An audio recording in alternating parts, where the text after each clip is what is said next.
Hello students, आज हम पढ़ेंगे समास। और समास को इंग्लिश में बोलते हैं कंपाउंड। देखो, चाहे तुम क्लास 8th में पढ़ रहे हो या किसी भी कंपटीशन को दे रहे हो, अगर आपके पास हिंदी सब्जेक्ट है तो समास ज़रूरी आता है। और समास है बहुत इजी। देखो होता क्या है।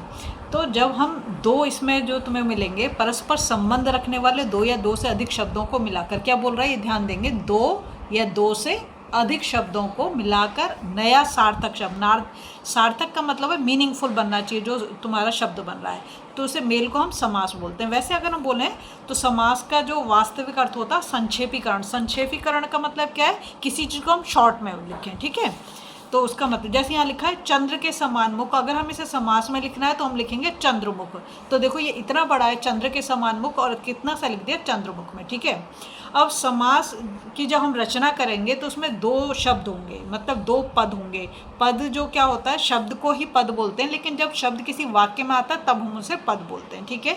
इसमें भी दो पद होंगे, एक पूर्व पद और एक उत्तर पद। तो पहला पद जो होगा उसे हम बोलेंगे पूर्व पद, और दूसरा वाला जो होगा उसे बोलेंगे उत्तर पद, ठीक है। अब देखो इस एग्जाम्पल से तुम बिल्कुल अच्छे से समझ जाओगे।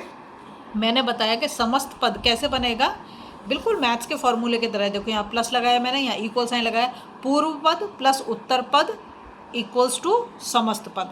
तो यहाँ लिखा भर प्लस पेट, जब हम दोनों को बोलेंगे तो क्या हो जाएगा, ये भर पेट। क्या हो जाएगा, भर पेट। जैसे अनु प्लस रूप क्या हो गया, अनुरूप। दश प्लस आनंद, दशानन। राजा प्लस पुत्र, राजपुत्र। अब ध्यान दो, ये जो पहला वाला पद है इसे हम बोलेंगे पूर्व पद, और ये जो दूसरा वाला पद है इसे हम बोलेंगे उत्तर पद, और दोनों को मिला के जब लिखेंगे तो उसे हम बोलेंगे समस्त पद। इतनी चीज़ क्लियर है।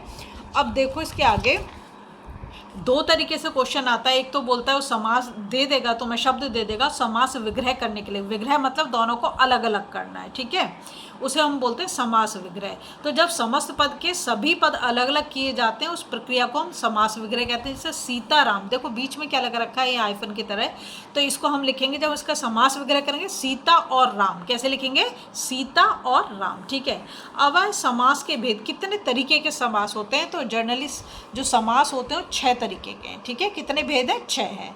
सबसे पहला जो है वो अवयवी भाव है। एक एक को मैं एक्सप्लेन करूंगी, अभी मैं तुम्हें सिर्फ टाइप बता रही हूँ। अवयवी भाव समास है, दूसरा है तत्पुरुष समास, तीसरा है कर्मधारय समास, चौथा है द्विगु समास, पांचवा है द्वंद्व समास, और छठा है बहुब्रीहि समास। तो सबसे पहले जो है अवयवी भाव समास है, और मैं तुम्हें टिप्स भी बताऊंगी और ट्रिक्स भी बताऊंगी, कैसे पहचानोगे, कैसे अलग करोगे, सब चीज़ बताऊंगी, ठीक है।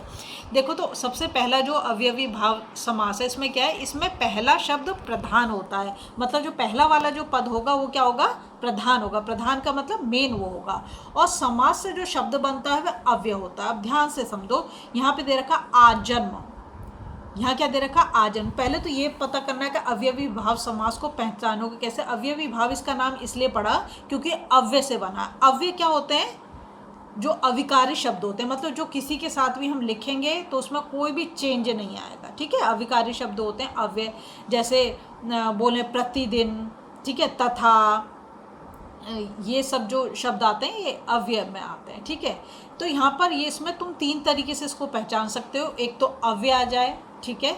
दूसरा इसमें उपसर्ग आते हैं। पहला मैंने क्या बोला, एक तो अव्यय, दूसरा उपसर्ग। उपसर्ग भी हम ऑलरेडी कर चुके हैं, जैसे वो शब्द के पहले लगता है। जैसे यहाँ पर जो उपसर्ग है वो आ है, यहाँ पर उपसर्ग क्या, आ है। यहाँ पर उपसर्ग क्या, आज्ञा है। यहाँ पर उपसर्ग क्या, यथा है, ठीक है।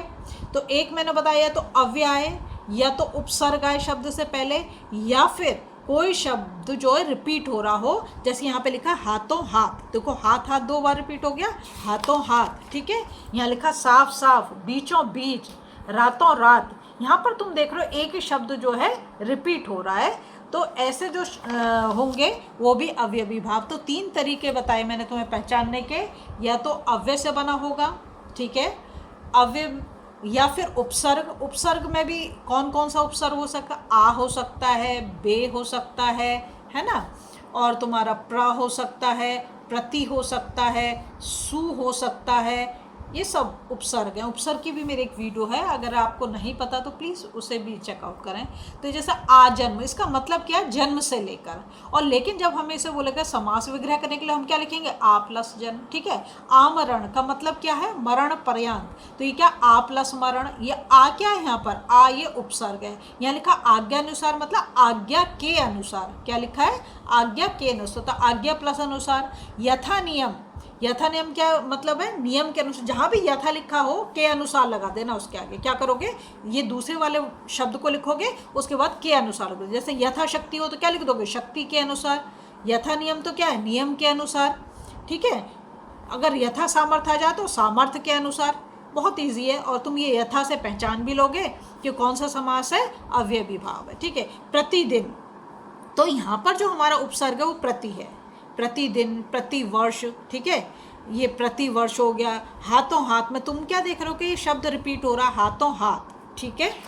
ऐसे देखो यहाँ पर बीचों बीच ये शब्द रिपीट हो रहा है तो अवयवी भाव हो गया। साफ साफ ये भी शब्द रिपीट हो रहा है तो क्या हो गया, अवयवी भाव हो गया। बेशक, बेशक में जो उपसर्ग लगा हुआ है बे, ठीक है। रातों रात फिर रिपीट हो रहा है तो अवयवी भाव समास हो गया। प्रत्यक्ष, प्रत्यक्ष में जो प्र, ठीक है। बे मतलब में, बे जो है वो उपसर्ग है, बे प्लस मतलब होगा। यथाविधि मतलब विधि के अनुसार, तो यहाँ पे यथा जो है ये आपका उपसर्ग हो गया। अनजाने मतलब बिना जाने, ठीक है। तो यहाँ पे अन और प्लस जाने हो गया। बेकाम, बे प्लस काम हो जाएगा तो बे क्या, उपसर्ग है। बखूबी में बा उपसर्ग है। बाकायदा में बा जो है वो उपसर्ग है। अगर आपको वीडियो पसंद आ रही है प्लीज़ लाइक शेयर सब्सक्राइब कर दें, और मैं बाकी के उपसर्ग भी बाकी के जो वो हैं समास वो भी एक एक करके सब डाल रही हूँ।